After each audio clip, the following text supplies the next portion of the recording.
दोस्तों शुरुआत करते हैं अब विल एटर्नल एपिसोड 16 की। जो चैन फैमिली का हेड होता है वो अपनी पवेलियन में होता है और वो बैर की तैयारी कर रहा होता है। तभी वहाँ पर अंकल ली पहुँच जाते हैं और वो बहुत ज़्यादा गुस्से में होते हैं। अंकल ली उस पवेलियन में अकेले जाते हैं और जितने भी वहाँ पर मेंबर होते हैं उन सबको मार देते हैं। इसके बाद दूसरे पीक मास्टर अंकल ली के पास आते हैं, उससे बता रहे होते हैं कि शाओ वचन के बारे में अभी कोई खबर नहीं मिली है हमें। अंकल ली बोल रहे होते हैं कि आपको कुछ भी करके शाओ वचन को ढूंढना होगा। डू लिंगफे के फैमिली के डिसिपल होते हैं, वो डू लिंगफे को उठाते हैं और उसे ठीक कर रहे होते हैं अपनी चीप प्रोवाइड करके। जैसे ही डू लिंगफे को होश आता है तो फिर वो शाओ का नाम ले रही होती है। फिर वो खड़ी होती है, डोर के अंदर दोबारा वापस जा रही होती है। फिर डिसिपल उसे बता रहे होते हैं कि तुम्हारी छोटी भी ठीक नहीं हुई है। डू लिंगफे उनकी बात नहीं मानती है और वो डोर के अंदर चली जाती है। जब वो दोनों डिसेबल डोर के अंदर जा रहे होते हैं तो फिर वो नहीं जा पाते हैं। सेट के सारे डिसेबल माउंटेन पर फैल के होते हैं और वो शाओ को ढूंढ रहे होते हैं, बट वो उन्हें कहीं पर भी नहीं मिल रहा होता। पीक मास्टर को वहाँ पर चैन फैमिली के गार्ड्स की बॉडी मिल रही होती है। तो फिर वो बोल रहे होते हैं कि जितने भी ज़्यादा गार्ड्स थे उन सबका लेवल था 7। जो यहाँ पर बैटल हुई है वो बहुत ज़्यादा फीड्स है और यहाँ तक कि त्याजो डिसेबल भी उनका सामना नहीं कर सकते हैं। मुझे डर लग रहा है कि शाओ के साथ क्या हुआ होगा। तभी वहाँ पर एक डिसिपल आता है और वो अंकल ली से बोल रहा होता है कि मुझे माउंटेन पर एक क्लू मिला है। अंकल ली डिसिपल के पास जाते हैं, उससे पूछ रहे होते हैं कि तुम्हें यहाँ पर क्या मिला है। तो फिर वो डिसिपल एक कपड़े का पीस देकर बोल रहा होता है कि ये मुझे यहाँ पर मिला है। जैसे ही अंकल ली उस कपड़े को देखते हैं तो फिर उन्हें याद आता है कि ये स्कार्फ होता है जो कि उन्होंने शाओ वचन को दिया होता है। स्कार्फ पर बहुत सारा ब्लड लगा होता है तो फिर अंकल ली की आंखों में आंसू हो जाते हैं। फिर पीक मास्टर वहाँ पर आते हैं और वो बोल रहे होते हैं कि यहाँ पर जितने भी रॉक है उन पर स्वॉर्ड्स के निशान है और जिसने भी डाले हैं वो शायद 9th लेवल का था। मुझे मुश्किल लग रहा है कि शाओ वचन ज़िंदा होगा।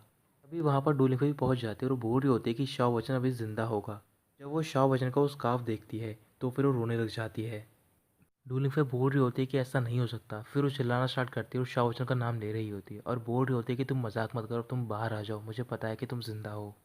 इधर अंकल ली भी रो रहे होते हैं और वो सारे डिसिपल को ऑर्डर देते हैं कि जब तक शाओ वचन नहीं मिल जाता कोई भी डिसिपल यहाँ से नहीं जाएगा और उसे सब ढूंढते रहेंगे। कुछ हफ्ते तक डिसिपल सर्च करते रहते हैं पर उन्हें कुछ भी नहीं मिलता। ऐसे ही करके करीबन 6 महीने बीत जाते हैं और शाह वचन का कोई नामो निशान नहीं होता है। आखिर में सेक्ट के जो हेड होते हैं फैसला कर लेते हैं कि अब उन्हें शाह वचन का फ्यूनरल करना चाहिए। फिर एक दिन वो सारे डिसिपल को पीक पर बुलाते हैं और वहाँ पर शाह वचन के नाम की एक टैबलेट तैयार करवाते हैं। वहाँ पर जांग धाई उसके भाई और बहन भी आए होते हैं और वो भी बहुत ज़्यादा रो रहे होते हैं। शाओ में अपने भाई यूनफे के साथ होती है, रो रही होती है और उससे बोल रही होती है कि तुम शाओ वचन को वापस क्यों नहीं लाए अपने साथ में। पीक के हेड होते हैं वो अनाउंसमेंट कर रहे होते हैं कि शाओ वचन ने एक बहुत ही अच्छा काम किया है, उसने अपनी जान देकर बाकी सारे डिसिबल की जान बचाई है। तो फिर उसका नाम हमेशा ज़िंदगी भर याद रखा जाएगा इस पीक पर। और मैं बायशाओ को अपने डिसेबल के तौर पर एक्सेप्ट करता हूँ और उसे एक नोबल डिसेबल माना जाएगा आज से। अंकल ये अपने पवेलियन में होते हैं और बोल रहे होते हैं कि अगर मैं उस दिन तुम्हें माउंटेन से लेके नहीं आया होता तो फिर ये सब नहीं होता, या फिर मैंने तुम्हें प्रोटेक्ट किया होता या फिर वहाँ नहीं जाने दिया होता तो फिर शायद तुम जिंदा होते। ये कहने के बाद वो बाय फैमिली से माफ़ी मांग रहे होते हैं। फिर पीक हेड एक और अनाउंसमेंट कर रहे होते हैं और बोल रहे होते हैं कि चेन फैमिली के फाइट के दौरान डू लिंगफे, यूनफे और फेंगी ने भी कंट्रीब्यूशन दिया है। इस वजह से फेंगियान की फैमिली को रिस्पॉन्सिबिलिटी दी जाती है कि वो अब से लिंगशी सेट को प्रोटेक्ट करेंगे। हाओ यूनफे और डू लिंगफे को प्रमोट करा जाता है इनर गेट डिसिपल के लिए।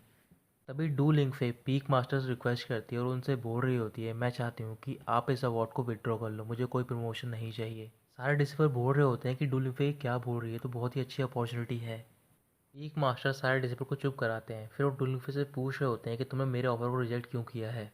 डू लिंगफे बोल रही होती है कि मेरी दूसरी रिक्वेस्ट है, मैं डोंगलिंग सिटी जाना चाहती हूँ। यूनफे सुनकर हैरान हो जाता है तो फिर वो डू लिंगफे से बोल रहा होता है कि तुम्हें जल्दबाजी में कोई फैसला नहीं लेना चाहिए। पीक मास्टर बोल रहे होते हैं डू लिंगफे से, क्या तुम्हें पता है कि डोंगलन सिटी चेन्यू के बॉर्डर के पास में है, वो काफ़ी डेंजरस प्लेस है, वहाँ पर कोई जाना नहीं चाहता है।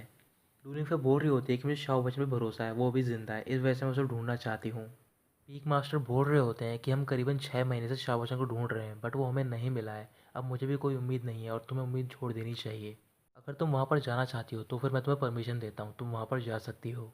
डू लिंगफे शाओ वचन की मेमोरी टेबलेट के पास जाती है और वो बोल रही होती है कि जिस टाइम पर मेरे पास कोई होप नहीं थी उस टाइम पर तुम मेरे सामने थे। मैं अपने आप पे गिव अप करना चाहती बट तुमने उस टाइम पर मुझे बचाया और मुझे होप दी। मुझे फ़र्क नहीं पड़ता कि मैं कहाँ पर और कितने टाइम के लिए रहूँगी, बट मैं तुम्हें ढूंढती रहूँगी हमेशा के लिए। अपने लाइफ टाइम के लिए मैं तुम्हारा वेट करूँगी ताकि तुम मेरे पास आओ।